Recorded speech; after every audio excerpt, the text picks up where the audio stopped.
materi hari ini. Saya sendiri, Eci, Okia, dan Ustazah Zakia Agustira Soleh Jamila. Untuk materi kita malam hari ini itu berkenaan dengan peradaban Islam pada masa Khulafaur Rasyidin. Mungkin agak banyak ya teman-teman. Paper kita aja itu nyampe 20 halaman. Karena tokohnya ada 4 orang. Biasanya itu tokohnya hanya satu orang. Semoga nanti bisa singkat, jelas, dan padat ya. Untuk pembahasan pertama, waktu dan tempat Zoom, saya persilahkan pada Ustazah Zakia.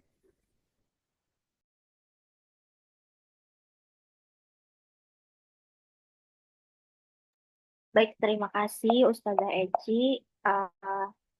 Oke, kita akan membahas dulu nih tentang Khulafaur Rasyidin. Nah, apa sih Khulafaur Rasyidin itu?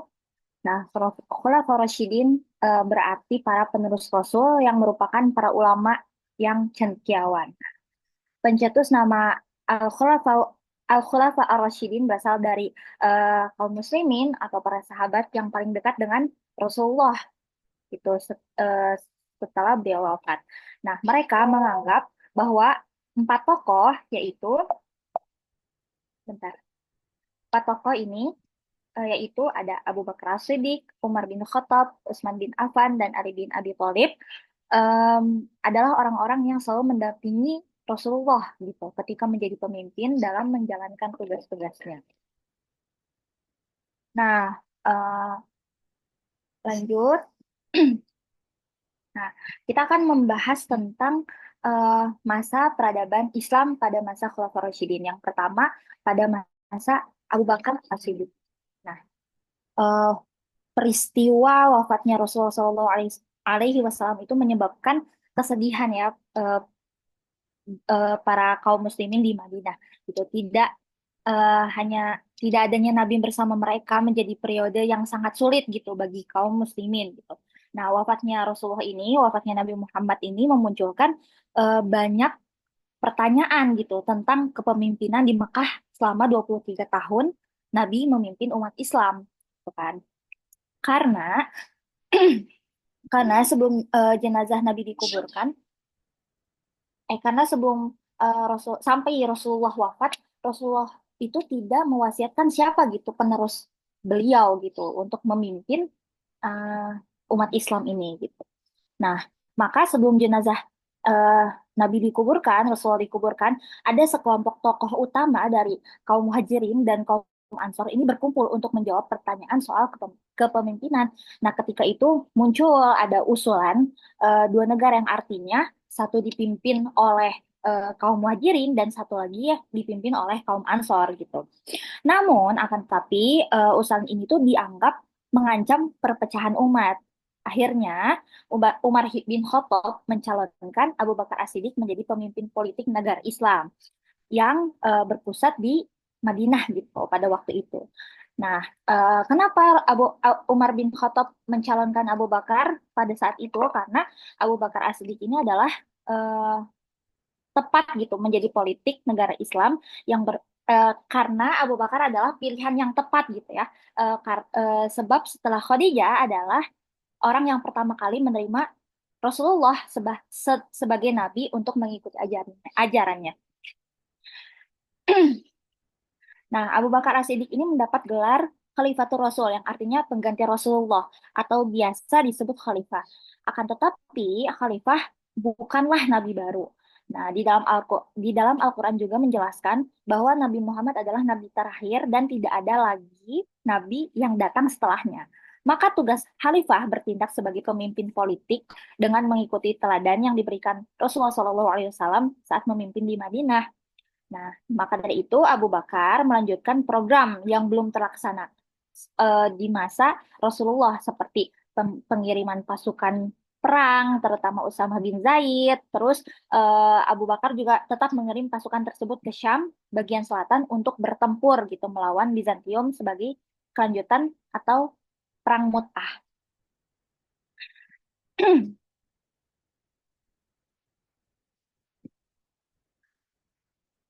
Nah, lalu ekspedisi ini tuh menunjukkan bahwa tujuan politik umat umat Islam tidak berhenti gitu sepeninggal Rasulullah di saat yang bersamaan.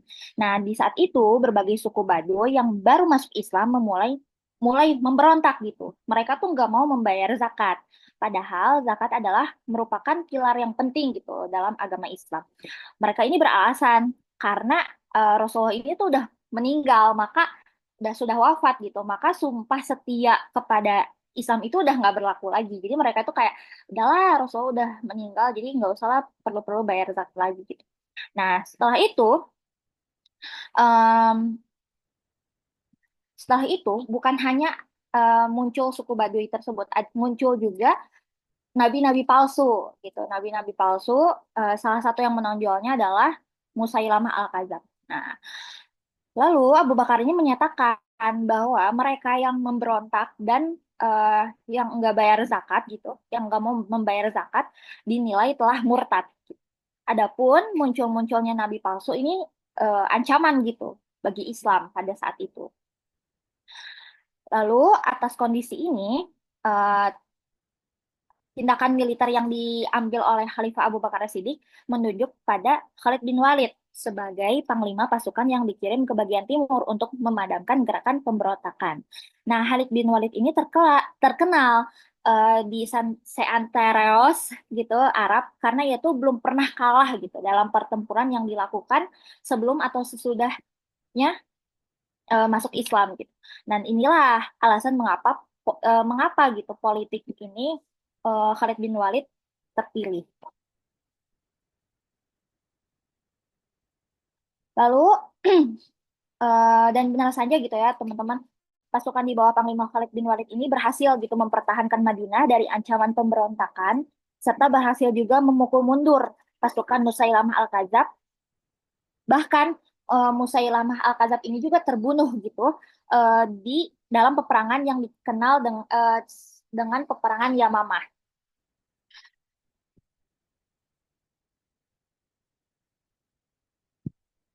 Lalu, nah dalam perang Yamamah ini banyak juga para penghafal Al-Quran yang gugur. Nah, sedangkan Al-Quran sendiri itu ditulis secara terpisah dan tersebar di kalangan kaum muslimin. Nah, namun di masa Abu Bakar telah berhasil disatukan kembali gitu melalui saran dari Umar bin Khattab. Nah, Umar bin Khattab agar seluruh naskah Al-Quran itu tersebar, terus dikumpulkan, lalu diperiksa lagi dengan ingatan para sahabat yang dapat dipercaya. Setelah itu disimpan gitu di lokasi terpusat untuk eh, menjaga-jaga atas skenario eh, yang tidak diinginkan. Karena kan pas waktu itu kan sahabat kan banyak banget yang meninggal ya pas waktu perang Yamamah. Terus banyak banget juga yang pengen gitu apa namanya Al-Quran itu terhapuskan.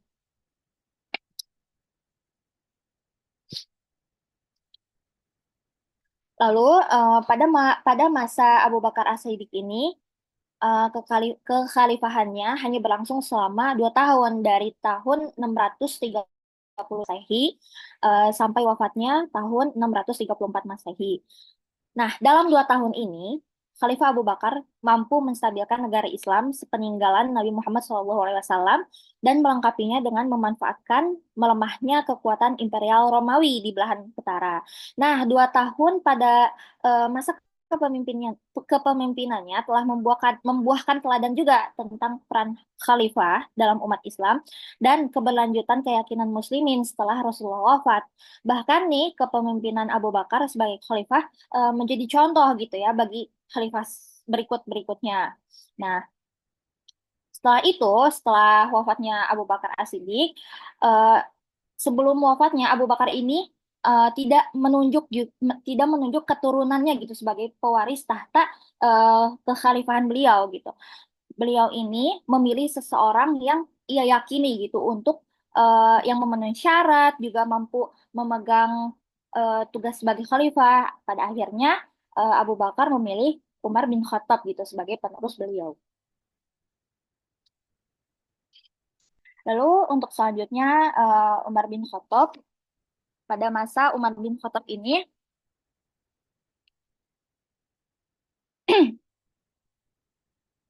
Nama lengkapnya adalah Umar bin Khattab bin Nufail bin Al-Uzza bin Riyah bin Qurt bin Raza bin Adi bin Lu'ay Al-Quraisy Al-Adawi. Nah, Umar bin Khattab ini terkenal berasal dari golongan keluarga kelas menengah. Gitu. Ia adalah putra dari Khattab dan Khatmah. Nah, yang kita tahu Umar bin Khattab ini termasuk orang yang paling awal juga gitu kan masuk Islam, termasuk Asabiqunal Awalun. Semenjak beliau masuk Islam, eh, Umar bin Khattab lah yang memprakarsai gitu daerah keterbukaan dakwah Islam. Nah, lalu keberanian Umar ini memisahkan juga antara kebenaran dan kebatilan, maka dijulukilah Al-Faruq gitu. Nah, lalu pas waktu di masa Khalifah Abu Bakar, Umar ini adalah sahabat dan penasehat terdekat Abu Bakar As-Siddiq juga. Selain itu, kredibilitas dan kemampuan dalam membantu Abu Bakar membuat ia ditunjuk langsung gitu oleh Abu Bakar sebagai penggantinya. Maka Umar bin Khattab ini juga dijuluki Khalifah Rasulullah, yang artinya pengganti Rasulullah gitu. Akan tetapi julukan ini tuh diganti berubah gitu menjadi Amirul Mukminin. Lalu pada masa Umar bin Khattab ini tidak sama dengan masa Abu Bakar As-Siddiq gitu, yang terjadi masalah stabilitas politik atau keberlanjutan agama. Nah, akibat banyak gerakan murtad dan munculnya nabi baru di masa Umar bin Khattab ini tuh kondisi politik dalam negerinya tuh lebih jauh stabil dan aman karena eh, keberhasilan khalifah sebelumnya yaitu Abu Bakar gitu kan yang mengatasi masalah tersebut melalui gerakan militer. Akhirnya membuat keadaan Jazirah Arab bersatu di bawah Khalifah Abu Bakar dan keadaan ini tuh berlanjut gitu, stabil sampai masa Khalifah Umar bin Khattab. Nah, setelah stabil, kaum muslimin menyebarkan mulai menyebar gitu kan ke wilayah Jazirah Arab atau ekspansi wilayah. Nah, ekspansi pertama yang dilakukan ke arah utara yaitu perbatasan antara Kekaisaran Bizantium dengan Kekaisaran Persia yang sekarang ini adalah wilayah Syam dan Mesopotamia. Mesopotamia. Nah, ekspansi ini sudah dimulai sejak masa Abu Bakar dan diteruskan oleh masa Umar bin Khattab. Nah, terus perang habis-habisan antara Bizantium dengan Persia dari tahun 603 Masehi hingga 628 Masehi, nah membuat eh, kekaisaran ini tuh melemah dan mereka ini tuh nggak mampu gitu membendung gelombang penyerbuan Muslim gitu yang telah tiba di perbatasan gitu. Maka ekspansi Muslim ini nah, perang Islam ini dikombinasikan gitu dengan seruan untuk keadilan dan keharmonisan sosial yang sesuai dengan pesan Nabi. Nah, ketika masa Abu Bakar As-Siddiq secara bersamaan gitu pasukan Muslim dikirim ke Suriah dan Persia pada tahun 633 Masehi. Nah, pas waktu dikirim ini yang memimpin pasukan tersebut adalah Khalid bin Walid.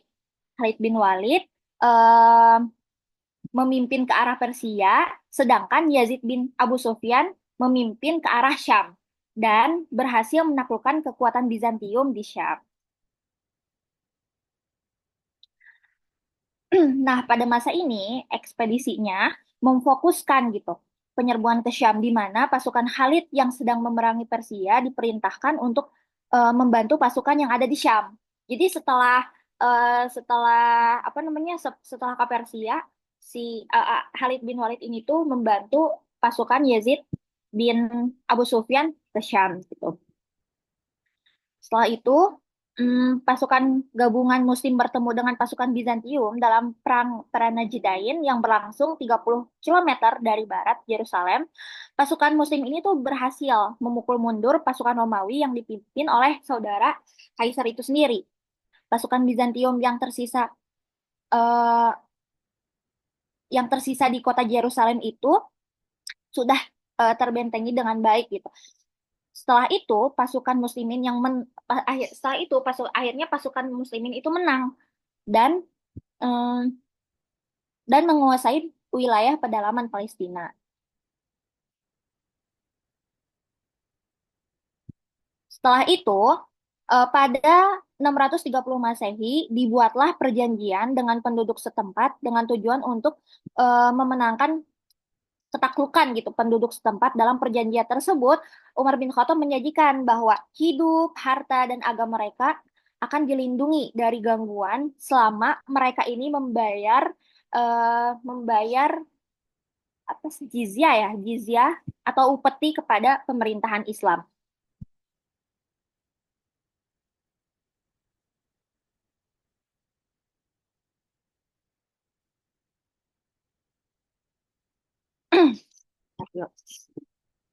Lalu pada masa pemerintahannya Umar bin Khattab ini, eh, selain ada penaklukan Yerusalem, Uskup Agung Sopranus, seorang Arab Kristen yang menjadi salah satu terkemuka gereja Yunani di Yerusalem ini, menolak gitu penyerahan Yerusalem, kecuali langsung kepada Umar. Akhirnya Umar bin Khattab itu datang ke Yerusalem bersama para apa namanya, para pengawalnya gitu. Pas waktu Umar sampai, uskup ini tuh terharu gitu dan terpana gitu ya, karena eh, melihat Umar bin Khattab ini adalah salah satu penguasa terbesar di muka bumi pas waktu itu, cuman menggunakan pakaian yang sederhana yang yang tidak berbeda jauh gitu dengan pengawal-pengawalnya. Padahal yang kita tahu, kalau misalkan raja aja gitu ya, raja atau enggak pemimpin itu biasanya kan mereka tuh dibedain gitu sama pengawal-pengawalnya, sedangkan Umar bin Khattab ini tuh enggak. Maka dari itu si uskup uskup yang Uskup Agung Sopranos itu dia terharu gitu, terkesima. Nah, setelah itu Umar bin Khattab itu diajak mengelilingi Yerusalem. Nah, pas waktu ada azan sholat telah tiba, Sopranos ini mempersilahkan kepada Umar untuk sholat di gereja, tapi akan tetapi Umar ini tidak mau gitu, menolaknya karena Umar khawatir kalau seandainya ia sholat di gereja, umat Islam akan merubah gereja menjadi masjid gitu kan. Nah, kemudian Umar bin Khattab sholat di luar gereja, lalu tempat yang ia sholat dibangunlah Masjid Umar bin Khattab. Setelah itu, setelah Syam jatuh, fokus perhatian eh, Umar bin Khattab kembali ke Kekaisaran Sasanid atau Kekaisaran Persia. Jadi satu-satu gitu kan. Yang hampir terlupakan sejak Khalid bin Walid diperintahkan memindahkan pasukan ke Syam gitu. Umar bin Khattab ini menunjuk uh, Sa'ad bin Abi Waqqas untuk memimpin pasukan Muslim ke Mesopotamia tersebut gitu. Meskipun awalnya mengalami kekalahan akibat tak mampu menghadapi pasukan bergajah, akan tetapi bala tentara saat itu, Sa'ad bin Abi Waqqas mampu mengalahkan pasukan Persia pada Perang Qadisiyah yang pada akhir tahun 636 Masehi. Nah, perang ini membawa rampasan yang banyak ke Madinah untuk diberikan sesuai dengan hukum Islam. Setelah pertempuran di pasukan Setelah pertempuran pasukan Muslim terus mendesak masuk dengan cepat sampai ke ibu kota Persia, yaitu Madain. Setelah itu mereka melanjutkan ke arah timur dan mematahkan dua kali serangan balasan dari pasukan Persia yang pada akhirnya berhasil menghancurkan kekaisaran Persia. Lalu kekhalifahan Umar bin Khattab ini patut diperhatikan bukan hanya karena penaklukan militer yang cepat saja gitu kan, melainkan juga pemerintahan di wilayah taklukan gitu. Nah, kita bisa lihat gitu salah satu aspek penting yang paling penting gitu dan yang paling mengesankan dari penaklukan ini yaitu penggabungan ke wilayah Islam. Mereka ini tidak merubah kehidupan penduduk di tanah taklukan. Nah, ada dua perubahan pada penulisan. Pertama, soal kepada siapa mereka membayar upeti. Nah, sebelumnya di wilayah taklukan ini, di wilayah taklukan Islam ini, mereka membayar upeti ke Romawi gitu dan pemerintahan Persia. Akan tetapi setelah mereka membayar upeti ke Madinah sesuai dengan syariat Islam dan upeti ini tuh disebut jizyah ya. Nah, jizyah ini tuh dikhususkan kepada non-muslim yang tinggal di wilayah Islam gitu sebagai ganti rugi atas pelindungan keamanan yang dijamin oleh kekhalifahan Islam gitu. Nah, besarnya jizyah ini tidak jauh lebih tinggi, bahkan lebih kecil gitu dibanding pajak yang harus mereka bayar ke Romawi atau Persia. Nah, hal ini membuat non-muslim tersebut lebih memilih eh, diperintah oleh kekhalifahan Islam gitu dibanding Romawi maupun Persia karena mungkin upetinya lebih kecil gitu dibanding pada pemerintahan Romawi dan Persia tersebut. Nah, pada masa Umar bin Khattab ini, kehidupan ekonomi bangsa Arab yang sangat makmur, khususnya kaum muslimin. Nah, harta rampasan perang dikelola oleh Baitul Mal yang didirikan oleh Khalifah Umar bin Khattab untuk kepentingan umat. Ini salah satu kontribusinya. Nah, selama 10 tahun 6 bulan 4 hari memerintah kekhalifahan Islam, Umar bin Khattab telah mengubah negara Islam menjadi sebuah kekuatan besar dengan Arab. Nah, ekspansi cepat dibarengi dengan stabilitas sosial membuktikan kemampuan Umar bin Khattab sangat luar biasa gitu sebagai administrator juga pemimpin. Nah, beliau menjadi salah satu penguasa paling berhasil dalam sejarah Islam. Nah, kesuksesannya pun dalam mengibarkan panji-panji Islam mengundang banyak ya rasa iri dan dengki kepada beliau gitu. Salah satu di antaranya adalah Abu Lu'lu'ah. Nah, dia ini mantan pembantu Mujizrah bin Syifa ini yang mengakhiri eh, hidup Umar bin Khattab gitu. Yang beliau ini tuh mengakhiri mengakhiri hidup Umar bin Khattab dengan cara menikam waktu Umar bin Khattab sedang memimpin sholat subuh. Nah, pas waktu itu tuh pada hari Rabu tanggal 26 Zulhijjah, tepatnya pada tahun 644 Masehi. Nah, akan tetapi sebelum ia meninggal, ia ini eh, sempat memilih beberapa orang sahabat, 6 orang sahabat ya, 6 orang sahabat sebagai formatur untuk menentukan khalifah setelah beliau gitu. Udah diancang-ancang ketika nanti aku meninggal, aku udah memilih nih 6 orang gitu. Akhirnya ia memilih Utsman bin Affan, Ali bin Abi Thalib, Zubair bin Awam, Sa'ad bin Abi Waqqas, Abdurrahman bin Auf, dan Talha bin Ubaidillah. Nah, dalam dalam musyawarah mereka, akhirnya terpilihlah Utsman bin Affan sebagai khalifah pengganti Umar bin Khattab. Baik, selanjutnya akan dilanjutkan oleh Ustazah Eci. Silakan. Oke, next. Masa pemerintahannya Utsman bin Affan.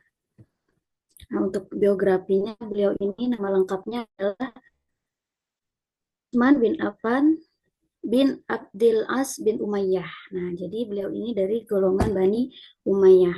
Beliau ini adalah orang yang kaya raya ya, tajir.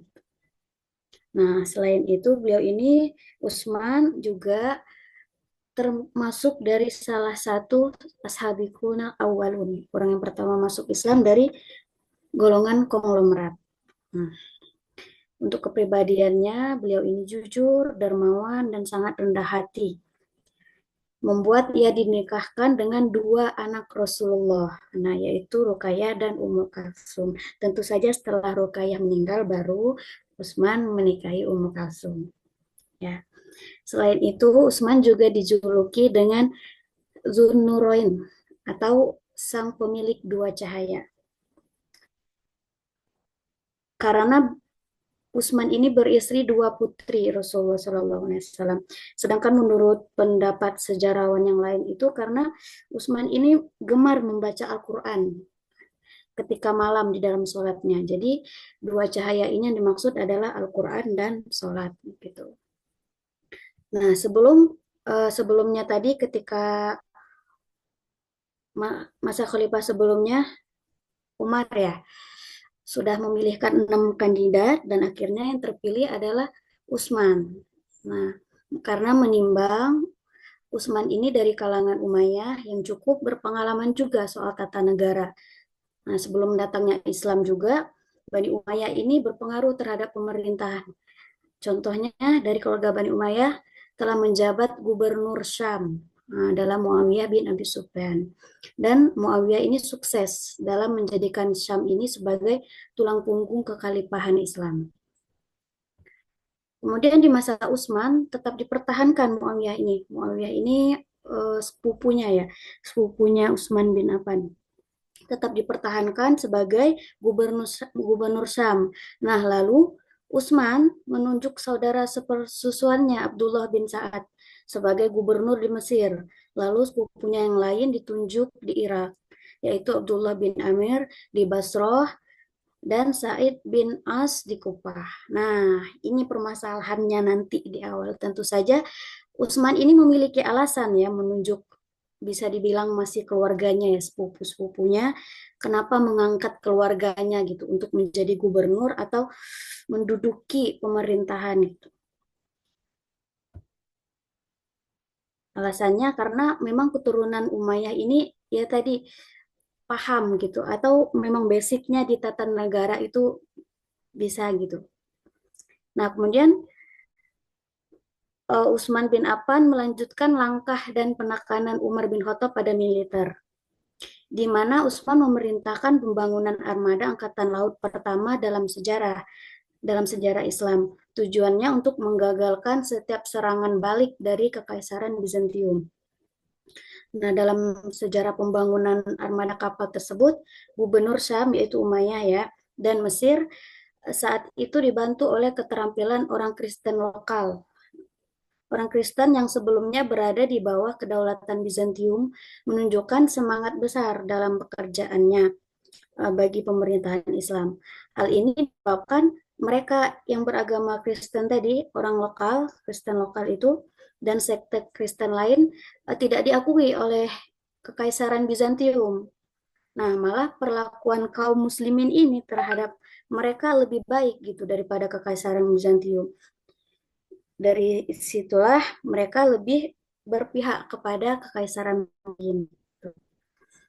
Terlihat dari beberapa kali mereka ini orang-orang Kristen lokal menggagalkan serangan Bizantium terhadap Alexandria di Mesir demi berada di bawah kekuasaan kekhalifahan Islam. Jadi Kristen lokal di sana lebih senang berada di bawah kepemimpinan kekhalifahan Islam daripada Kekaisaran Bizantium. Nah, salah satu prestasi Angkatan Laut Islam yang berada di Laut Mediterania telah berhasil merebut Siprus serta sempat mencoba melakukan penyerangan ke Sisilia. Peperangan ini disebut juga dengan Perang Zatuswari.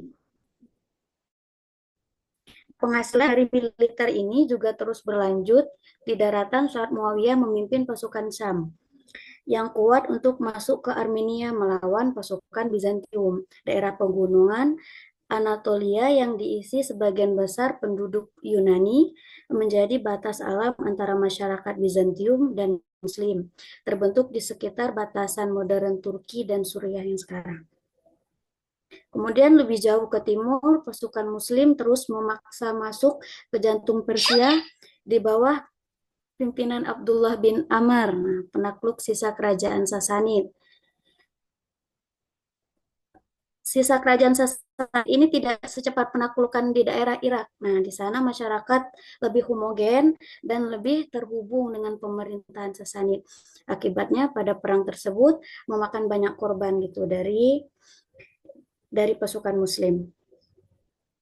Kemudian selama kekhalifahan Utsman bin Affan, Islam ini terbentang dari Armenia, Kaukasia, Khurasan, Sijistan, Siprus sampai mencapai Afrika Utara.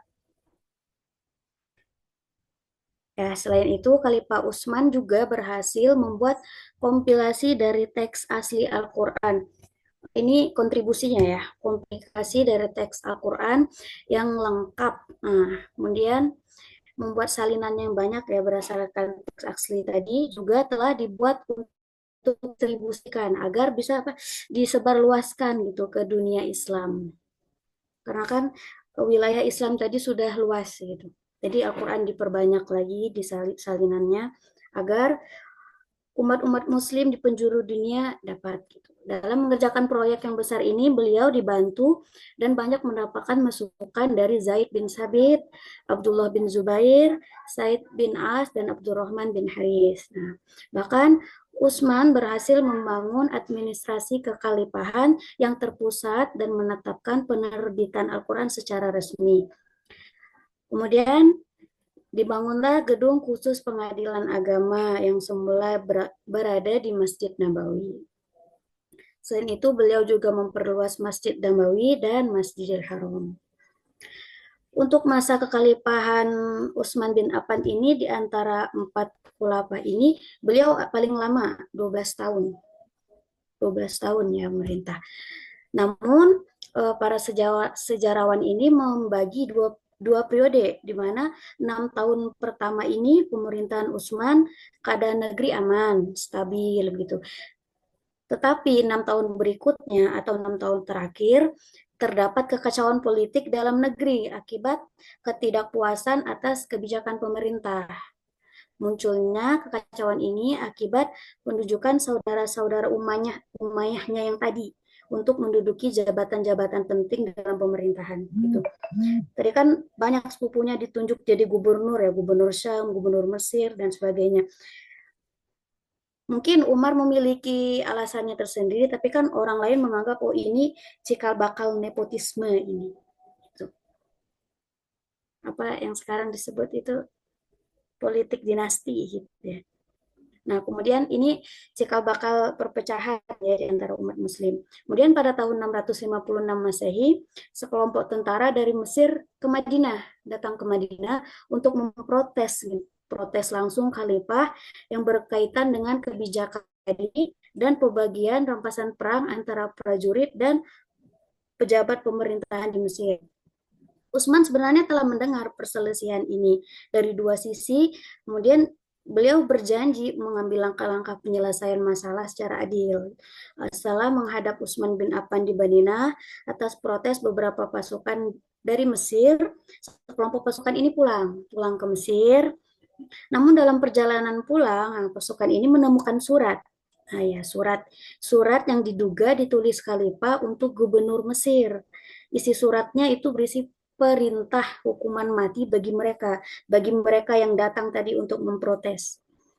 Nah, maka mereka kembali lagi yang tadinya mau balik ke Mesir, balik lagi ke Madinah untuk mengepung Utsman di rumahnya sendiri.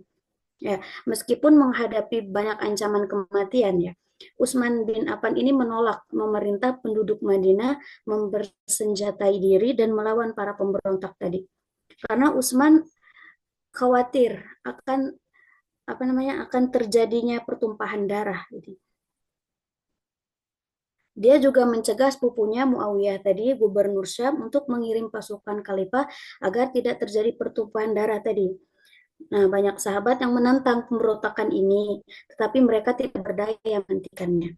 Nah, akhirnya kekacauan ini benar-benar terjadi di Madinah. Para penduduk Madinah hanya bisa tercekam, ketakutan menyaksikan pemberontak memaksa masuk ke rumah Utsman bin Affan dan membunuhnya saat duduk membaca Al-Quran.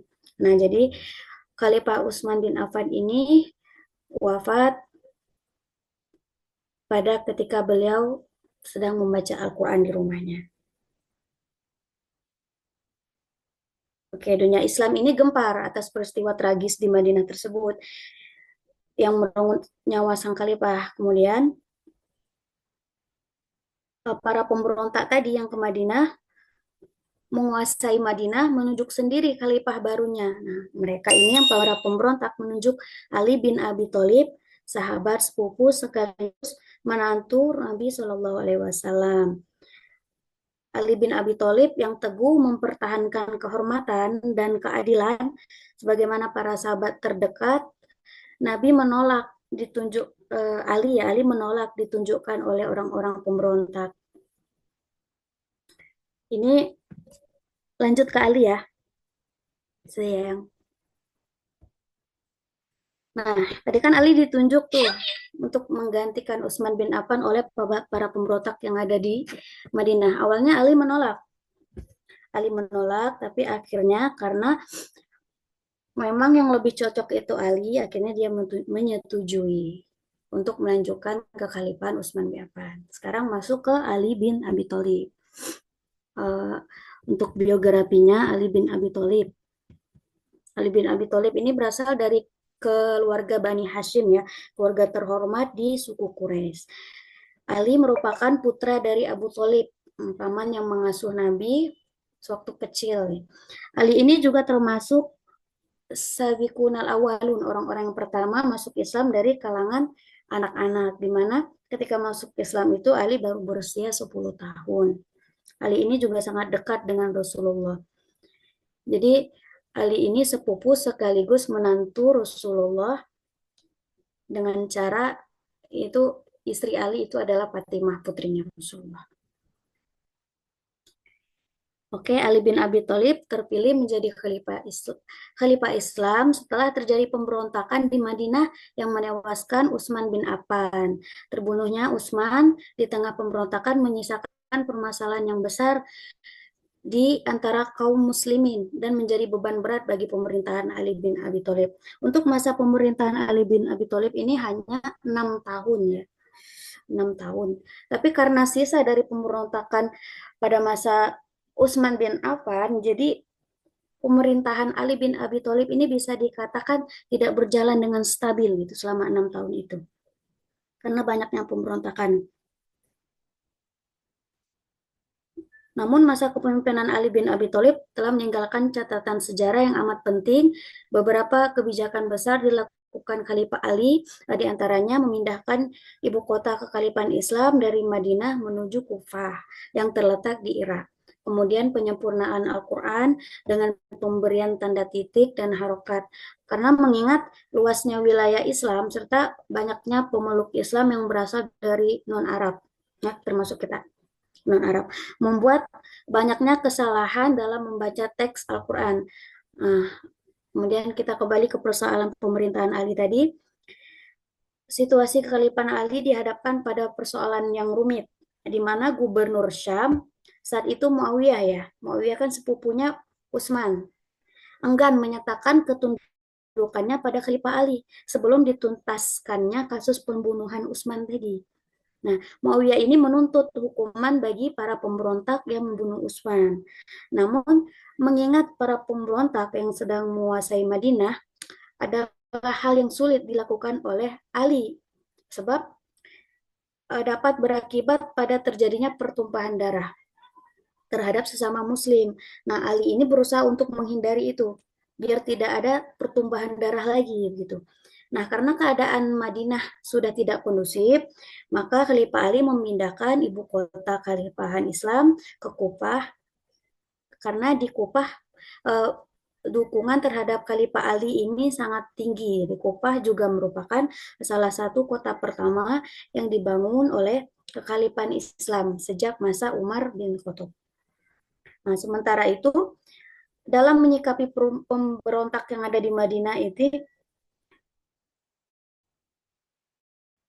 banyak kecewa terhadap keputusan Ali. Di antara mereka adalah sahabat Tolha bin Ubaidillah dan Ummu Aisyah ya salah satunya. Untuk meyakinkan Khalifah Ali agar segera menghukum pemberontak. Kemudian si Ummu Aisyah dan Tolha ini berangkat ya ke Kufa untuk dengan beberapa pasukan untuk menghadap Khalifah Ali. Nah, pada dasarnya perbedaan pendapat akan tindakan yang benar dalam menghukum para pemberontak didasari atas ijtihad para sahabat. Nah, namun bagi Khalifah Ali tidaklah memungkinkan secara politik untuk menghukum mereka. Khalifah meyakini solusi terbaik adalah melanjutkan hidup dengan saling memaafkan dan berusaha menyatukan umat kembali. Itu solusinya, tidak ada pertumbuhan darah lagi gitu. Tapi di pihak Aisyah berpendapat penyatuan kembali itu mustahil dilakukan tanpa memperbaiki kesalahan dengan menindak tegas para pembunuh Utsman tadi. Nah, kedua pendapat mengandung kebenaran. Akan tetapi perpecahan politik pasca wafatnya Khalifah Utsman terlalu besar untuk diselesaikan dan perselisihan pun tak dapat terelakkan. Kemudian pada tahun 656 Masehi, kedua pasukan bertemu di dekat Basrah. Nah, sahabat Tolha dan Ummu Aisyah menemui Khalifah Ali bin Abi Thalib agar tidak terjadi pertumpahan darah sesama Muslim. Jadi pemimpin kedua belah pihak sepakat berdamai gitu, meskipun sudah ada negosiasi antara pemimpin mereka. Nah, beberapa pihak ekstrim yang tidak taat pada pemimpin pasukan masing-masing, mereka memaksa saling menyerbu. Kemudian terjadilah perang yang dikenal dengan Perang Jamal antara kelompok Ali dengan kelompok Zubair bersama dengan Tolhah dan kubu Aisyah di dalamnya. Nah, pada Perang Jamal ini menimbulkan banyak kerugian besar di kedua belah pihak. Tolha bin Ubaidillah dan Zubair bin Awam terbunuh pada perang tadi. Sementara Ali dan Ummu Aisyah lolos dari pertempuran. Tetapi mereka sangat menyayangkan gitu akan terjadinya perang antar sesama muslim ini. Sebab ini merupakan perang saudara pertama dalam sejarah Islam. Di sisi lain, Muawiyah bin Abi Sufyan, gubernur Syam, memilih netral. Dia tengah-tengah dalam konflik antara Ali dengan penentangnya ini. Namun Muawiyah tetap tidak bersumpah setia, tidak mau sumpah setia terhadap Ali sebelum Ali menghukum pembunuh Utsman. Nah, kondisi inilah yang membuat Ali tidak efektif dalam memerintah gitu. Karena gubernur terkuat saat itu Muawiyah tidak mau tunduk pada otoritasnya. Nah, akan tetapi Ali tetap mempertahankan pendapatnya bahwa menghukum pemberontak yang ada di Madinah tadi bukanlah prioritas yang tidak bisa dijalankan dalam keadaan apapun kondisinya.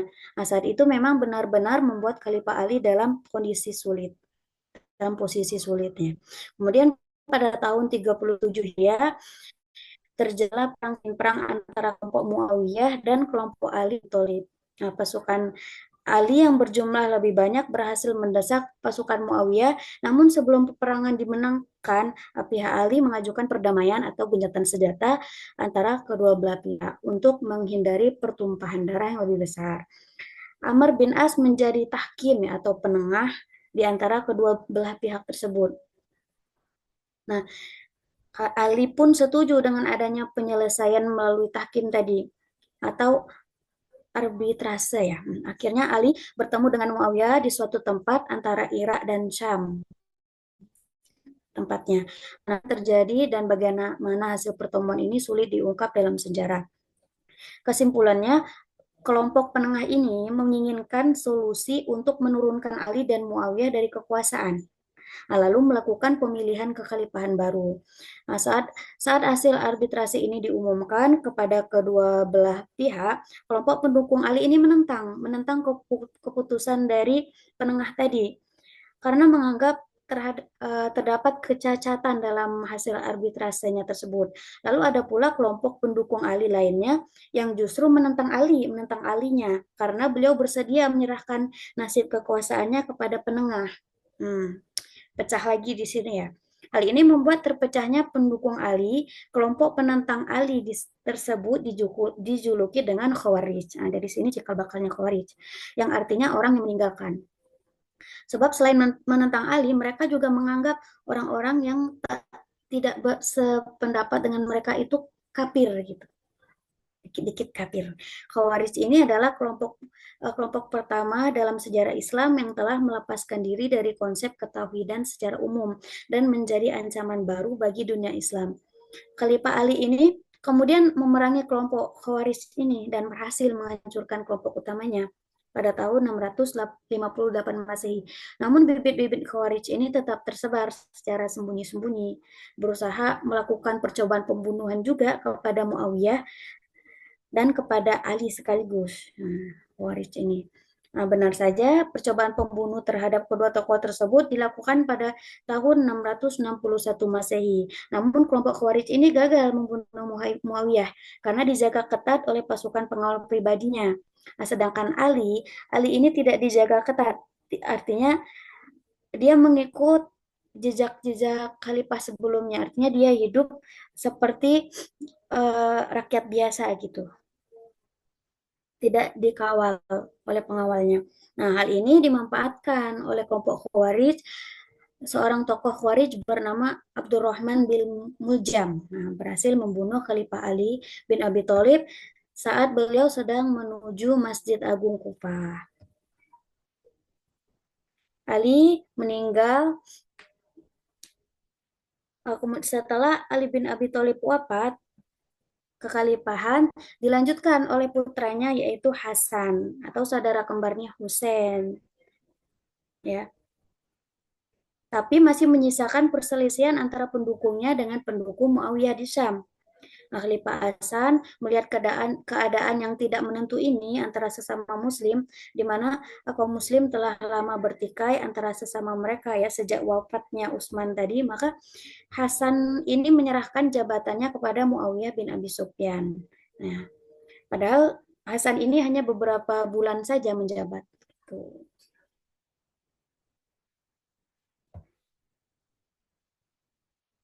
Ketika pada saat penyerahan kekhalifat tersebut dinamakan juga dengan Amul Jamaah atau Tahun Persatuan. Nah, sebab dengan adanya peristiwa Amul Jamaah membuat berakhirnya perang saudara di kalangan kaum muslimin.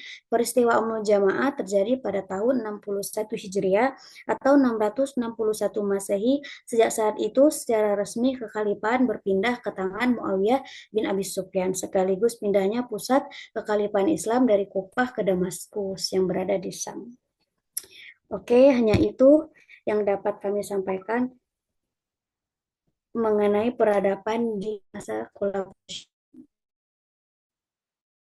Maka yang dapat saya simpulkan ini dua peradaban pertama yaitu Abu Bakar dan siapa Umar ini masih perang eksternal yaitu ya perluasan wilayah.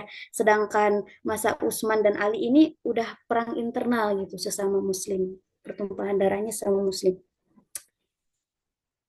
Untuk berikutnya sesi tanya jawab atau sesi diskusi kami persilahkan kepada teman-teman.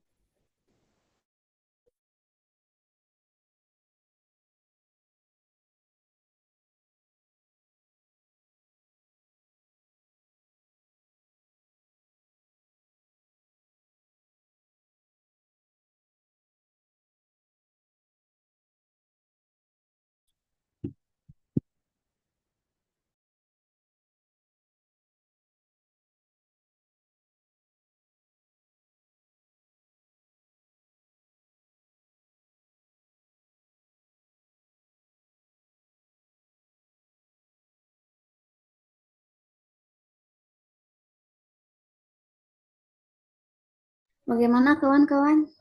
Apakah ada tanggapan? Tidak mesti harus bertanya ya, menambahkan boleh.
Ya, teman-teman ada yang mau menambahkan?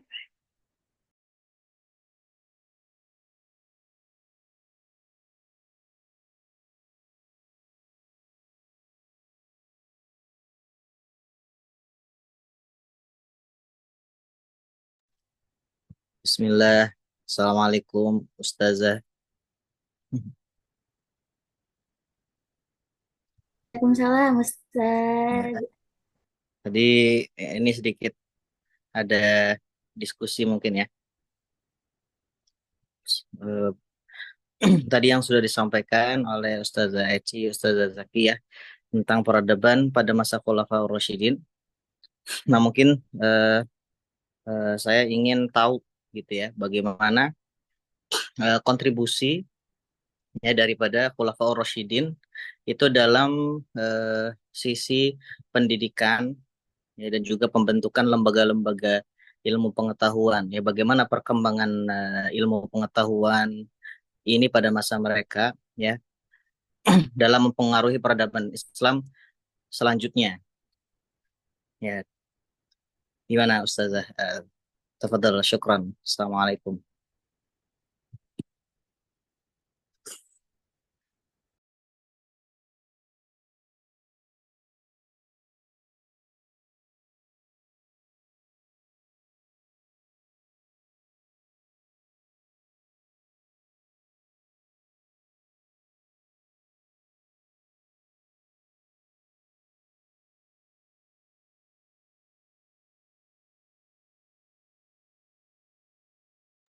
Baik, saya mau menjawab. Kalau yang saya baca ya, Ustadz Munib, nah di masa Abu Bakar itu kontribusinya kan pas waktu itu kan upayanya dalam melestarikan Al-Quran gitu, yang setelah yang kita tahu pas waktu itu tuh ada perang Yamamah yang banyak sekali menggugurkan para penghafal Al-Quran. Nah, kontribusinya yaitu memprakarsai gitu pengumpulan ayat-ayat Al-Quran dalam bentuk tulisan untuk menjaga keautentikan wahyu juga. eh, ini tuh menjadi dasar penting juga gitu dalam pendidikan Al-Quran, khususnya dalam pembelajaran Al-Quran. Nah, untuk kontribusi dari Umar bin Khattab, nah pendidikan Islamnya itu berkembang secara lebih terstruktur gitu. Nah, Umar bin Khattab ini tuh mendorong gitu pendirian masjid sebagai pusat kegiatan belajar mengajar gitu, baik ilmu pengetahuan baik ilmu agama maupun ilmu pengetahuan gitu, ilmu kehidupan sehari-hari. Nah, selain itu, ia juga membentuk sistem administrasi dan penulisan dokumen yang mana ini tuh mempermudah gitu proses pendidikan administrasi juga ilmu pemerintahan. Nah, untuk kontribusi Utsman bin Affan itu ini kontribusi terbesarnya pada kodifikasi dan penyebaran Mushaf Utsmani ya. Eh, Mungkin yang tadi UTS juga ini masuk kan, yang kodifikasi ini. Nah, pada masa pemerintahan Utsman bin Affan ini beliau tuh memerintahkan gitu penulisan ulang dan penyebaran Al-Quran ke berbagai wilayah kekuasaan Islam dalam satu standar bacaan, yaitu Utsmani itu. Nah, ini tuh memainkan peran penting dalam pendidikan dan penyebaran ilmu Al-Quran di berbagai wilayah. Kembali lagi ke pendidikan itu tersebut gitu. Nah, untuk pada masa Ali bin Abi Thalib, eh, untuk kontribusinya kita tuh sudah tahu gitu kan, Ali bin Abi Thalib itu sosok cendikiawan gitu, sosok yang berilmu gitu kan dalam Islam. Di masanya, beliau ini tuh memperkenalkan pendekatan kritis terhadap ilmu pengetahuan, juga mengajarkan ilmu nilai-nilai keilmuan gitu, termasuk logika, juga filsafat, yang kemudian ilmu-ilmu ini tuh mempengaruhi perkembangan intelektual dalam dunia Islam yang baru gitu. Nah, ia juga mengembangkan tradisi pendidikan melalui pengajaran langsung kepada murid-muridnya gitu, melalui khutbah serta nasihat yang memperkaya pengetahuan agama gitu lah ya, Ustadz Munib. Jadi secara keseluruhan kontribusi Khalifah Rasyidin ini tuh tidak hanya mempertahankan ilmu agama gitu, Ustadz Munib gitu. Akan tetapi mereka juga membangun fondasi-fondasi untuk pendidikan dan pemahaman ilmu-ilmu pengetahuan yang lain gitu secara lebih luas gitu. Nah, pendekatan mereka ini tuh mendorong pembelajaran Al-Quran dan hadis, fikih, terus administrasi, juga ilmu-ilmu dasar yang diperlukan dalam kehidupan masyarakat. Jadi bukan cuma agama aja gitu, Ustadz Munib ya. Dan teman-teman sekalian. Itu seperti itu.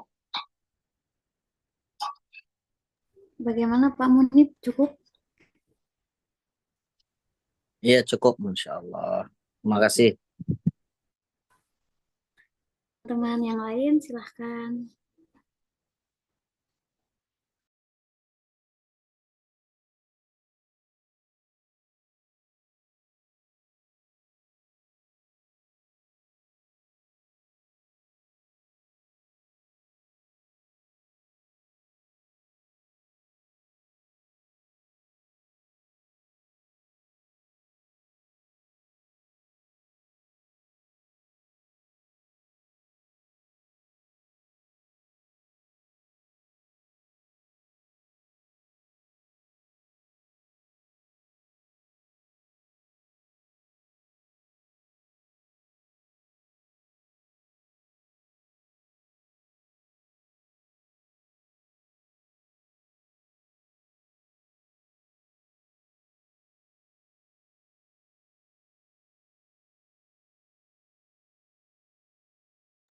Bagaimana teman-teman? Apakah ada yang ingin menambahkan?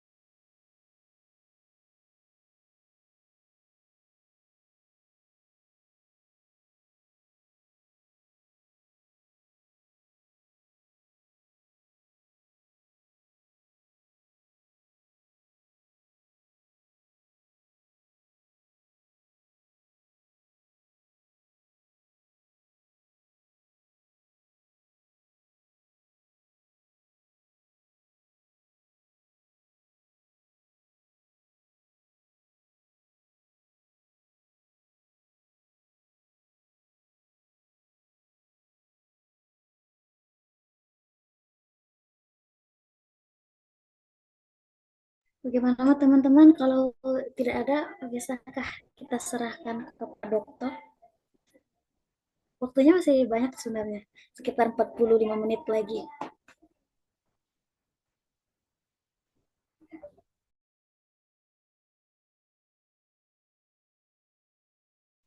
Ya, izin Pak Eci. Bertanya coba pemakalah.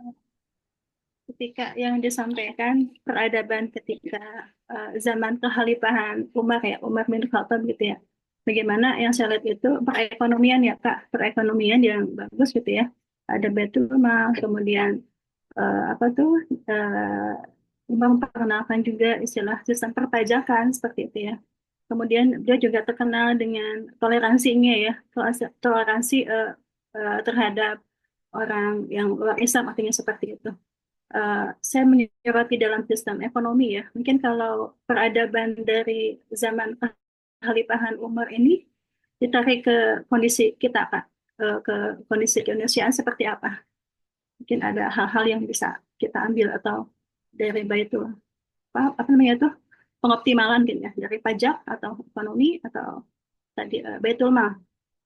Bisa dipahami nggak Kak Eci?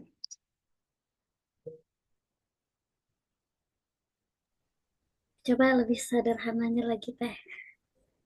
Ya, dari Maksudnya sistem ekonomi ya, bagaimana sistem ekonomi pada masa Khalifah ini jika diterapkan di masa sekarang gitu ya?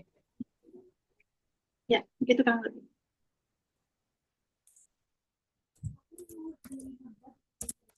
Baik.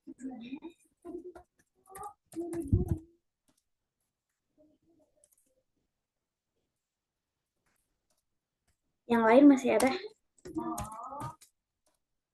Sepertinya tadi. Izin bertanya pemakalah.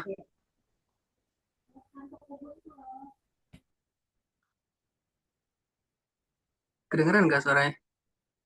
Iya. Dengar. Mana ya? Mungkin gini. Bahasanya. Jadi di akhir pemerintahan Khulafaur Rasyidin ya terkhusus di sini kan Ali bin Abi Thalib ya. Eh, yang kemudian dalam sejarahnya tentu kita sudah tahu tadi juga sudah dibacakan gimana kemudian akhir dari konfrontasi antara Ali dan Muawiyah. Ini kan sejarah. Kita tentu sudah ngelihat hasilnya gitu kan. Nah, kira-kira menurut pemakalah sendiri ya, maksudnya terkait dengan pilihan dan strategi Ali, ya anggaplah strateginya kan, atau pilihan-pilihan yang telah dibuat oleh Ali bin Abi Thalib dan pengikutnya pada saat itu ketika berhadapan dengan Muawiyah, baik secara politisi ataupun secara konfrontasi, maksudnya perang atau dan segala macam. eh, Kira-kira letak kesalahan dan kelemahannya itu di mana? Atau mungkin pernah nggak membaca buku-buku atau jurnal yang membahas tentang kesalahan dan kesalahan pilihan Ali bin Abi Thalib pada saat itu sewaktu eh, di akhir kepemimpinan beliau ketika melawan Muawiyah ini ya. Ya mungkin yang pertama mungkin ya karena kan ini sejarah kita sudah melihat dong hasilnya kan kekalahan Ali bin Abi Thalib. Ya terserah mau ini dikatakan sebagai kerugian karena dicurangi oleh Amr bin As dan lain-lain sebagainya. Cuman kan hasilnya sudah ada. Nah, kita sudah melihat nih 1.500 tahun ke depan sekarang gitu, dan kira-kira kelemahannya di mana? Kesalahannya di mana? Kira-kira yang harus diperbaiki pada saat itu lebih baiknya kira-kira ke arah mana? Seperti itu saja mungkin. Terima kasih.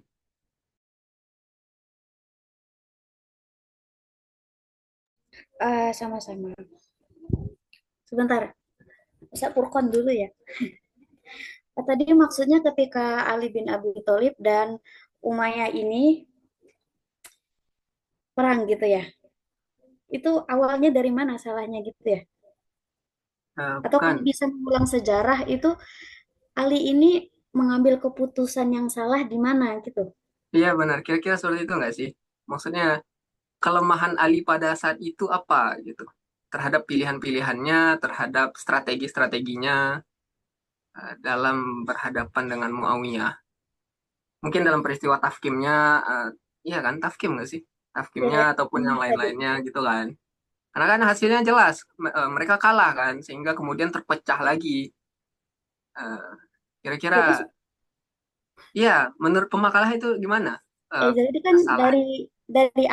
dari awal masa pemerintahan Ali dipilih ini karena wafatnya Utsman tadi, terbunuhnya Utsman oleh pemberontak tadi, eh, keadaan umat Islam saat itu udah kacau sebenarnya.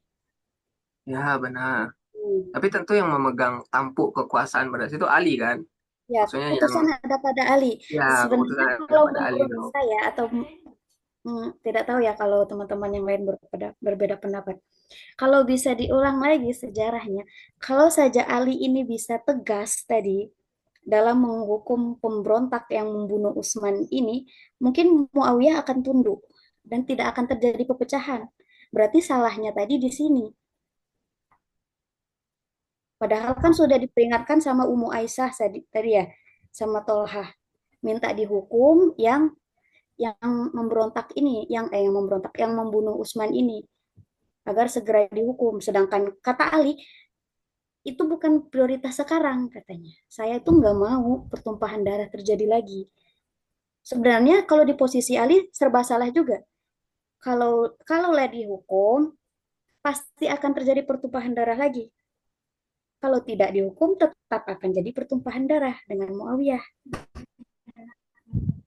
Tapi pengorbanan itu diperlukan nggak sih untuk tekan stabilisasian untuk pemerintahan apa gimana? Atau memang karena kelembutan Ali? Mungkin Ya mungkin bisa jadi mungkin sih. itu juga kurang tegas ya gitu. Oke, ya baik, terima kasih. Eh, izin mau menjawab yang Tela ya. Tadi kan jika ditarik gitu ya perekonomian pada masa Umar bin Khattab kan. Nah, kita bisa ambil nih contohnya kayak eh, pada masa Umar bin Khattab itu kan beliau mengadopsi sistem Baitul Mal kan sebagai dana kesejahteraan nasional gitu kan. Nah, pada masa sekarang bisa nih konsep ini tuh diterapkan gitu melalui dana kesejahteraan nasional atau lembaga eh, seperti koperasi-koperasi em, atau enggak kayak gini. hmm, Memperkenalkan pajak progresif gitu kan.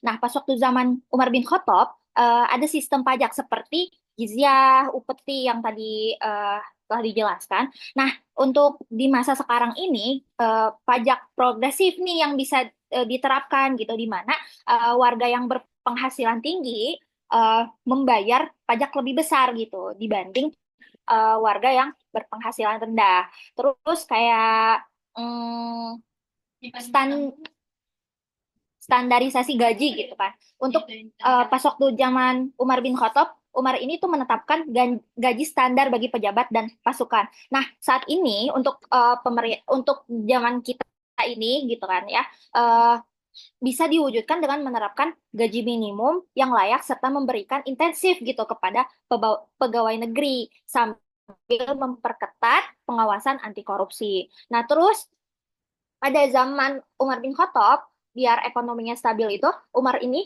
mendorong gitu masyarakat untuk memanfaatkan sumber daya yang ada gitu untuk ya kemakmuran rakyatnya juga gitu kan. Nah, bisa ditarik nih di zaman sekarang karena banyak banget kan UMKM di Indonesia ini, kita bisa eh, memberikan dukungan penuh gitu terhadap usaha mikro kecil dan menengah gitu yang meliputi pinjaman modal mikro terus atau enggak pelatihan keterampilan udah banyak nih kayak apa ya kayak belajar bikin kue gitu kan.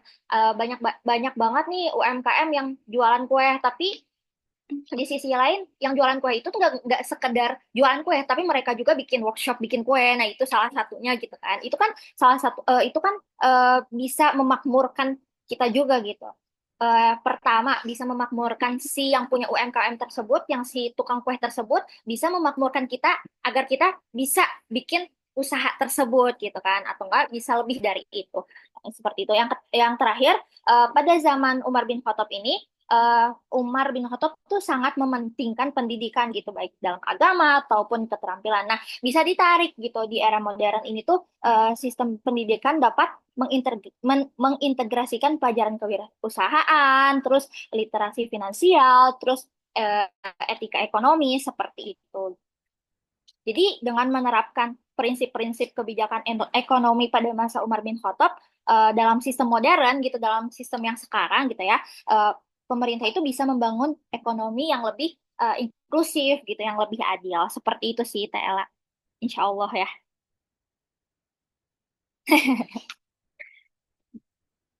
Tapi kalau dilihat sekarang ya, bah yang salah itu sih sebenarnya oknum-oknum gak sih? Udah diterapkan gitu, tapi ada aja gitu oknum yang menyeleweng seperti itu.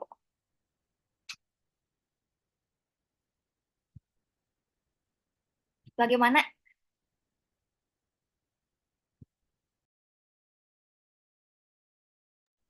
Gimana Teh Ella? Yakfi? Cukup Kak ya. Alhamdulillah.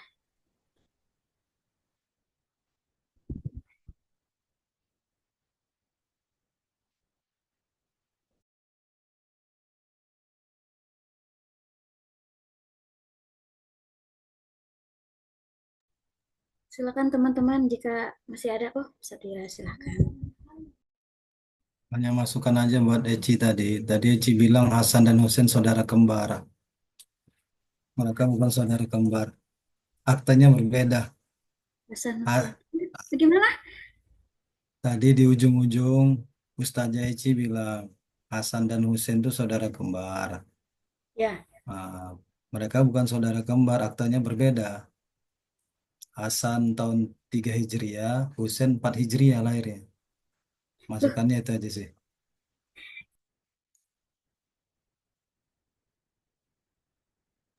Oh iya, maaf. Terima kasih Ustadz atas masukannya. Salah ya, ya. Maaf, manusia itu tempatnya salah dan lupa.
Ini pertanyaan terakhir lah Mbak Eci sama Mbak siapa? Zakiyah Agustira Jamil. Menurut pemakalah, apakah Muhajirin dan Ansor itu berkonflik di era kekhalifahan Abu Bakar? Ini bukan pertanyaan ini nggak bisa kita jawab sembarangan ya. Pertanyaan saya selalu masih masih seputar yang apa ya, yang di khalifah pertama ini. Apakah kaum Muhajirin dan Ansor ini punya konflik atau punya konflik terselubung? Punya konflik terbuka atau punya konflik terselubung? Karena khalifah itu semua datang dari Muhajirin, sementara mereka adalah pendatang di Madinah. Menurut pemakalah, apakah di antara dua kelompok ini ada konflik yang terselubung? Terima kasih.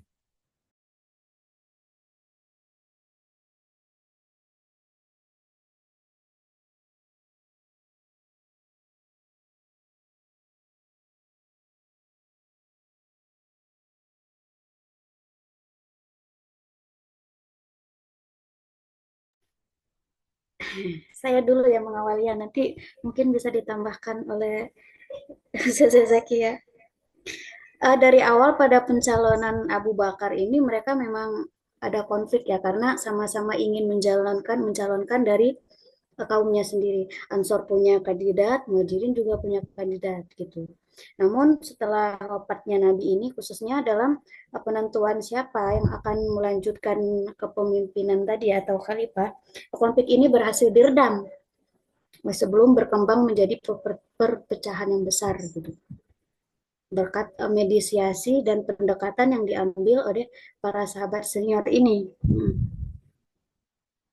Pastilah ya di awal itu mereka ada konflik, cuman nggak besar gitu, tidak sampai pertumpahan darah seperti Khawarij tadi apa seperti Muawiyah dan Ali tadi. Gimana Ustazah Zakiah? Ada tambahan? Iya, iya, jadi memang kaum Muhajirin dan Ansor ini mereka tidak ada konflik sih sebenarnya, cuman eh, mereka ini tuh sama-sama ketika Rasulullah wafat ini tuh sama-sama merasa gitu, eh, apa ya, merasa pantas gitu untuk untuk apa ya, rasa pantas gitu pemimpinnya itu dari kalangan belia, kalangan mereka berdua gitu. Tetapi pas waktu ada musyawarah kan bersama Abu Bakar As-Siddiq gitu kan. Nah, Abu Bakar As-Siddiq ini tuh berhasil mereda mereda mereka, dikasih tahu lah kalau misalkan kesatuan umat Islam ini tuh daripada daripada bakal perpecah kalau misalkan ada, kan tadi itu ada saran ya katanya bikin dua negara gitu masing-masing, ada pemimpinnya dari kaum Muhajirin sama kaum Ansor gitu kan. Nah, ketika terjadi musyawarah, Abu Bakar itu bilang udahlah daripada enggak nanti terdapat perpecahan gitu, umat Islam ini, kesatuan umat Islam itu tuh yang lebih, yang paling penting gitu, yang paling utama seperti itu. Sebenarnya mereka tuh nggak ada konflik gitu, tapi cuman kalau misalkan maksud terselubungnya sih kurang tahu ya Ustaz Wira. Kalau ditanya konflik atau tidaknya, eh, sebenarnya mereka tidak ada gitu.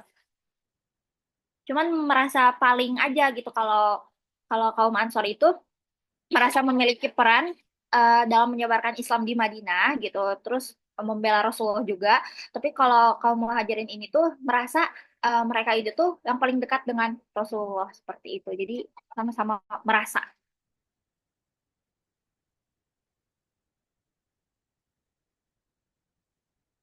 Jadi sama-sama merasa pantas gitu loh.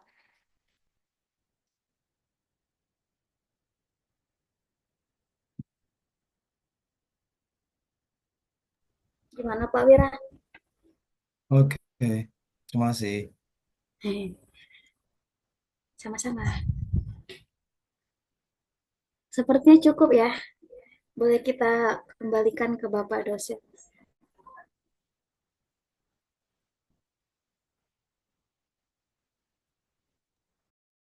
Terus saya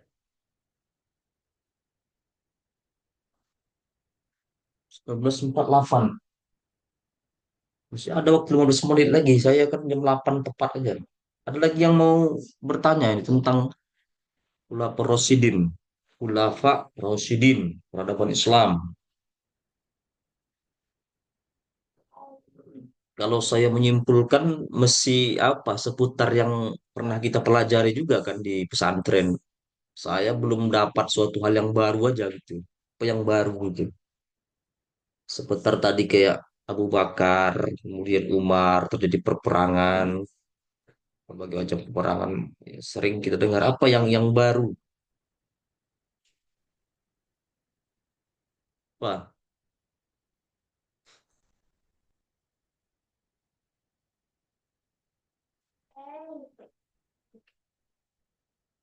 ada nggak dibahas tentang ketika definisi sahabat dulu nih, sahabat ini.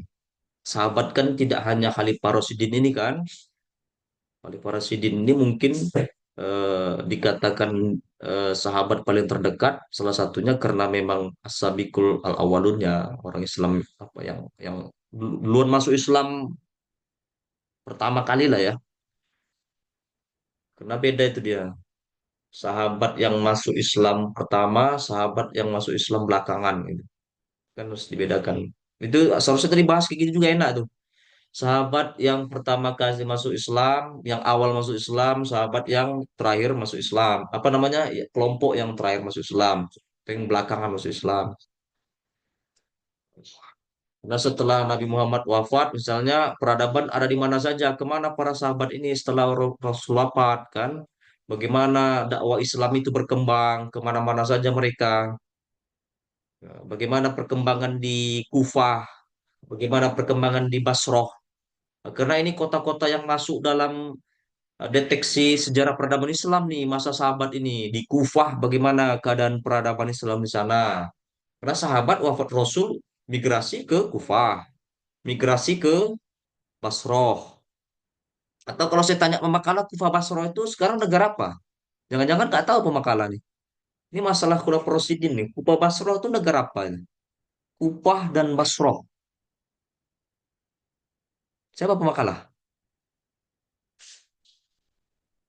Coba, coba Pemakala, coba jawab dulu. Kufah Basroh itu negara mana sekarang? Kufah dan Basroh. Karena di sini paling banyak sahabat-sahabat yang ada nih pada masa Khulafaur Rasyidin ini yang dia apa namanya menyebarkan dakwah Islam, amanah dari Rasul untuk mengembangkan Islam. Kupah dan Basroh itu paling sering kita dengar tuh. Kupah Basroh. Negara mana tuh? Irak. Nah, hah? Irak, Di Pak. mana? Irak, Irak, Irak. Irak. Ya, Irak. Dua-duanya apa? Dua negara itu. Kupahnya di Irak apa Basrohnya di Irak? Kota. Irak Selatan tuh, Pak. Kufah itu Irak. Basroh juga Irak. Sama-sama Irak ini dua Ya, kota. iya, dua Kupah kota bagian di Irak. selatan, Ya. Pak. Kupah bagian Nah, selatan. sudah nengok Google ya? Iya, Anda harus tahu tuh, itu kan perkembangan peradaban Islam itu kan, yaitu Kufah Basro itu kita sering dengar, itu seharusnya dibahas. Bagaimana Kufah Basro di situ, apakah terjadi konflik internal, konflik interest, kenapa mereka itu tidak memiliki harta sebagai banyak para sahabat yang pertama masuk Islam. Karena Kufah Basro ini jelas ada orangnya gitu. Jadi ketika Islam berkembang, ya, kemudian perang, itu kan perang. Kupa Basro itu dulu bagian mana tuh? Ingat nggak perang apa itu? Kupa Basro itu masuk Persia kan? Ya, Persia itu bagian dari Irak juga. Persia itu dulu luas. Apa kira-kira yang perperangan antara Islam sama orang Persia? Perang Al-Qudsiyah apa Qudsiyah? Perang suci Al-Qudsiyah itu perang antara Islam dan Persia. Hmm. Tentunya sudah ada di sini local wisdom yang sudah apa yang sudah mapan kan. Misalnya Persia itu ada Majusi di situ, orang tuh belum masuk Islam, mereka orang pribumi. Tiba-tiba kalah perang nih sama Islam dalam pertempuran Qadisiyah itu Islam menang. Nah, jadi kebayang ya pasukan-pasukan yang dibawa oleh Prosidin yang diutus misalnya dari Umar bin Khattab ya itu kan perang di sana apa namanya di perang Al-Qudusiyah. Kemudian tentara-tentara menang itu ada rampasan perang. Tanah-tanah itu diambil. Bagaimana pribumi di situ? Apakah diusir? Bagaimana hukumnya dalam Islam? Nah, itu tadi harus dibahas kan. Jadi peradaban Islam masa Rasul ini lebih banyak kepada teologis dan hukum sebenarnya hukum Islam. Bagaimana harta rampasan perang itu apakah adil begitu? Mereka orang pribumi ini bagaimana? Apakah mereka ini orang pribumi ketika kalah perang, kemudian dia terdesak untuk menerima Islam itu apa dikategorikan sahabat? Nah, ini kan harus dibahas. Coba itu belum ada dibahas tadi ya. Nah, itu masih masalah Irak saja. Bagaimana yang ada di Damaskus? Bagaimana yang ada di Syria? Bagaimana yang ada di Syam? Allah.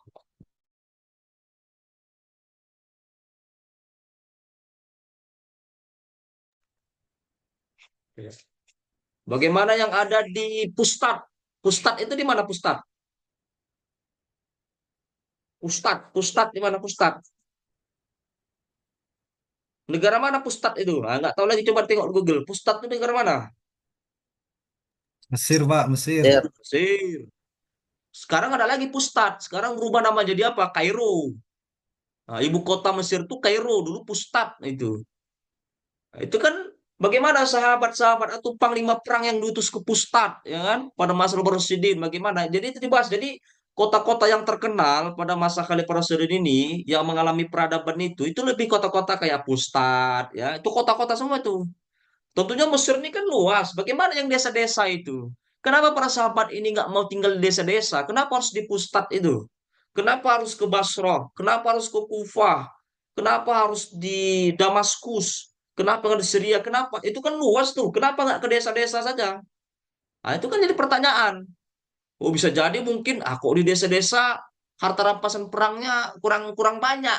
Jadi seolah-olah ngapain ke sesama ya, kayak misalnya tadi ada bahas masalah UMKM ya, mungkin di sana ah, harta rampasan perangnya sedikit, makanya banyak orang-orang berbondong-bondong migrasi para sahabat itu kepada wilayah-wilayah yang menang perang. Kayak tadi Basro, Kupa, Pustat ya. Mesir misalnya yang berbatasan dengan Afrika itu nggak mau, nggak enak lah. Mungkin satu sisi mungkin sahabat-sahabat orang-orang Arab nengok mungkin kalau Afrika perempuannya kurang cantik, kan itu peradaban. Agak enak lah nikah sama orang Afrika yang hitam, mungkin bisa jadi kan. Itu harus dibahas itu. Jadi peradaban, karena yang namanya orang-orang Arab itu kan dia nikah mungkin sama kulit putih. Misalnya di Mesir itu kan sudah berbatasan sama Afrika itu. Jadi dibahas juga. Nah, ini kan suatu hal yang baru sebenarnya. Saya juga mesti bertanya-tanya gitu. Seharusnya ini yang tadi dibahas. Khususnya yang kota-kota itu tadi ya, kota-kota itu. Misalnya si ini kemana, kemudian di mana dia ngapain. Perkembangan ilmu hadis misalnya. Ilmu hadis, apakah ilmu hadis itu bisa digunakan menjadi sumber hukum setelah Al-Quran? Bisa nggak kira-kira? Hadis bisa nggak dijadikan sumber hukum setelah Al-Quran?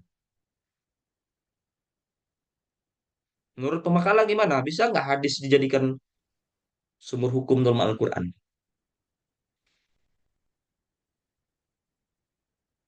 Bisa nggak pemakalah? Bisa.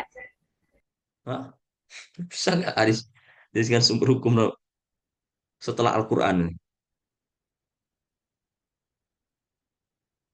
Kalau Al-Quran jelas pasti sumber hukum kan, karena sumber hukum yang pertama, nggak bisa lagi dikotak-katik kan. Kalau hadis, hadis ini Bisa. kadang ada beberapa hadis itu ajang kepentingan, konflik of interest. Jadi ada sahabat-sahabat ya, ketika hadis ini tidak sesuai dengan kelompoknya, dia tinggalkan. Ketika hadis ini sesuai dengan kelompoknya, dia gunakan. Ini kan terjadi juga peradaban seperti itu. Dalam peradaban dalam menentukan hukum. Kan begitu. Misalnya ketika perperangan antar perang Siffin itu perang antara Ali sama Muawiyah ya. Perang Siffin kan, Khalifah Ali dengan Muawiyah. Nah, siapa yang menang di situ? Nah, pakai intriks menang di situ Muawiyah. Jadi ketika Muawiyah nanti memimpin kelompok Ali misalnya menjadi khotib Jumatnya, itu pasti dicaci-caci orang-orang kelompok apa namanya? Siapa kalau Muawiyah. Jadi kalau kelompok Ali jadi khotib Jumatnya, ya, jadi yang paling dia jelek-jelekin itu pasti kelompoknya Muawiyah. Kalau misalnya Muawiyah khotibnya dari kelompok Muawiyah yang dia jelek-jeleki Ali itu terjadi. Jadi ada hadis dijadikan kepentingan itu. Konflik of interest, misalnya diangkat sahabat di Gubernur Syam, ya. Dia menggunakan harta apa namanya kepentingan pribadinya gitu Menggunakan misalnya dia punya bisnis, ya sama lah kayak Jokowi punya anak ya. Misalnya Gibran punya usaha apa? Markobar. Wah, Markobar yang martabak itu. Ya karena dia anak presiden, jadi Markobarnya tersebar dari Sabang sampai Merauke. Ya, kira-kira gitu juga ada sahabat. Diangkat dia jadi gubernur di Sam. Ya, kemudian dia buatkan bisnis karena dia seorang kepala daerah, ya kan? Seorang kepala daerah, dia gunakan tadi wewenang itu untuk menjalankan bisnis dia. Nah, ini kan peradaban terjadi. Oh, ternyata peradaban masa sahabat ini nggak baik-baik banget gitu. Jadi sahabat ini apakah perlu dipuji-puji juga? Ah, ini kan jadi pertanyaan. Nah, selama ini kan mungkin kita sahabat harus dipuji-puji misalnya. Tidak boleh. Ya sahabat tuh begitu juga gitu. Sahabat kayak kira-kira peradaban ya politik di Indonesia dan di mana-mana gitu kan. Jadi ada konflik of interest ya. Sahabat yang masuk Islam belakangan, Umar bin Khattab menggajinya lebih banyak misalnya sahabat senior lebih dibandingkan sahabat-sahabat yang masuk Islam belakangan. Kemudian Umar bin Khattab itu yang harus dibahas gitu. Ya. Intinya peradaban Islam pada masa Rasulullah ini lebih banyak kepada hukum lah, sumber hukum ya, hadis atau teologi. Teologi itu ilmu tentang ketuhanan. Ya, cuma itu yang bisa saya simpulkan ya. Kalau yang hal yang barunya, kalau yang tadi ya semua kita tahu lah ya, pernah dipelajari di pesantren dulu kan. Tapi itu tadi kota-kota itu yang belum kita cari seutuhnya ya. Kota-kota yang di situ para sahabat bermigrasi, khususnya yang tadi Irak, kemudian Syam, ya, Damaskus, Syria, Palestina, kemudian Pustat di Kairo, Mesir. Nah, itu yang apa namanya menjadi peradaban. Coba kita cek itu betul nggak kota-kota itu ketika Khulafaur Rasyidin ini apa namanya berkuasa, apakah betul kota-kota itu? Coba kita cek aja. Itu betul. Kita tengok data saja ya. Khulafaur Rasyidin, Khulafaur Rasyidin. Mana Wikipedia? Nah, jadi empat sahabat berkuasa, cuma nggak ada petanya pula ya. Nah ini kan, ini udah itu aja kan. Ini ya Syam itu. Syam, sekarang jadi 5 negara. Syam, dulu namanya, jadi dulu satu gubernur nih, kegubernuran Syam. Nah ini Persi, ya kan? Irak Basrah apa? Irak Basrah Kufah, Irak ini Persi dulu. Ini Saudi nih, Jazirah Arab. Bagaimana yang ada di Yaman? Ya peradaban yang ada di Yaman. Siapa yang diutus ke Yaman? Dulu Ali bin Abi Thalib diutus Nabi Muhammad ke Yaman. Bagaimana orang-orang yang ada di Yaman ini?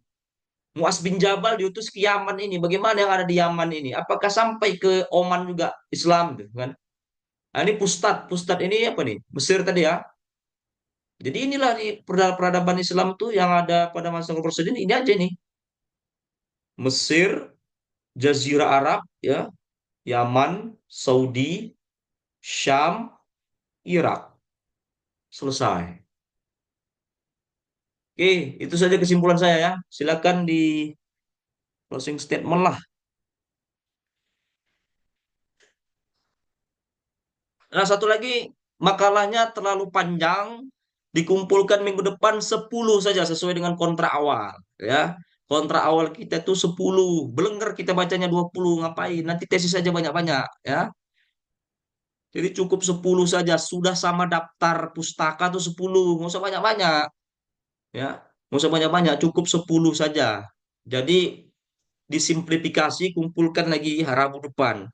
Rabu depan kumpulkan cukup 10 ya. Kontrak awal kita teman pertama 10 saja, nggak usah banyak-banyak. Selanjutnya apa lagi? Selanjutnya UTS. Sekarang ada pemberitahuan ya, surat pemberitahuan UTS itu mulai sudah UTS tadi ya? Tadi sudah UTS nggak? Ada Satu, sudah UTS nggak? ada satu matkul, Kak. Dimajukan, Ah, Pak.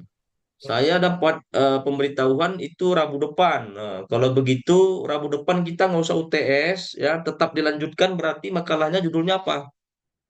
Minggu depan. Minggu depan siapa pemakalanya minggu depan? Minggu depan BCA. Minggu depan.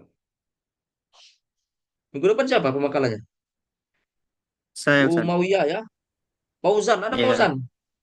Fauzan, mana Fauzan? ada Ustaz. Sendiri ya Fauzan? Iya, sendiri. Ya, jadi lanjut Fauzan ya, minggu depan. Kita UTS-nya tanggal 27 saja pas pilkada. Kebetulan itu hari Rabu juga ya. Pilkada itu hari Rabu. Nah, jadi supaya apa? Supaya nggak apa namanya, lebih pas konsentrasi aja ya. Jadi Rabu kita pas pilkada UTS-nya. Karena kan UTS-nya nggak ada diskusi begini. Ya gitu ya Fauzan ya. Berarti Rabu depan Fauzan lanjut makalah Doula Umayyah. Rabunya pas pilkada kita UTS. Oke, terima kasih. Oke. Eh, saya live ya. Tolong di screenshot ketua kelas sudah. Tolong screenshot ya. Ke grup. Assalamualaikum warahmatullahi wabarakatuh. Waalaikumsalam. Waalaikumsalam Waalaikumsalam warahmatullahi warahmatullahi wabarakatuh. wabarakatuh. Minta Semangat tolong yang Kakak lain. Wisnu Ya. dan